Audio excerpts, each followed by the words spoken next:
Welcome to new TV Telugu. Engineering కళాశాల హాస్టల్లోని బాత్రూంలో రహస్య కెమెరా కనిపించడంతో విద్యార్థులు ఆందోళనకు దిగారు. కృష్ణా జిల్లా గుడ్లవల్లేరు ఇంజనీరింగ్ కళాశాల బాలికల హాస్టల్లోని వాష్రూంలో కొద్ది రోజుల క్రితం సీక్రెట్ కెమెరా దొరికిందని విద్యార్థులు ఆరోపిస్తున్నారు.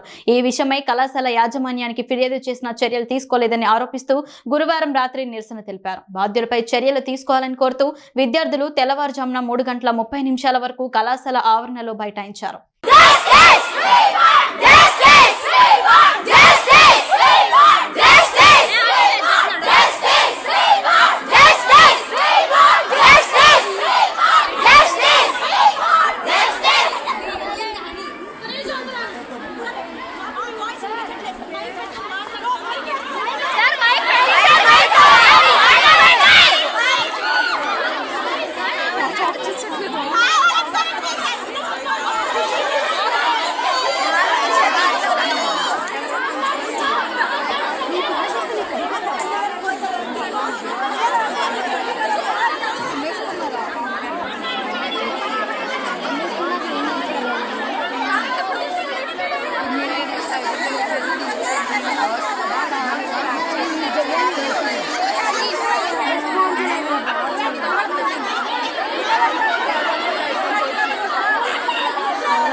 మాట్లాడటానికి ఏమన్నా ఉండాలి కాదు, తరిమేస్తే వెళ్ళిపోతారు.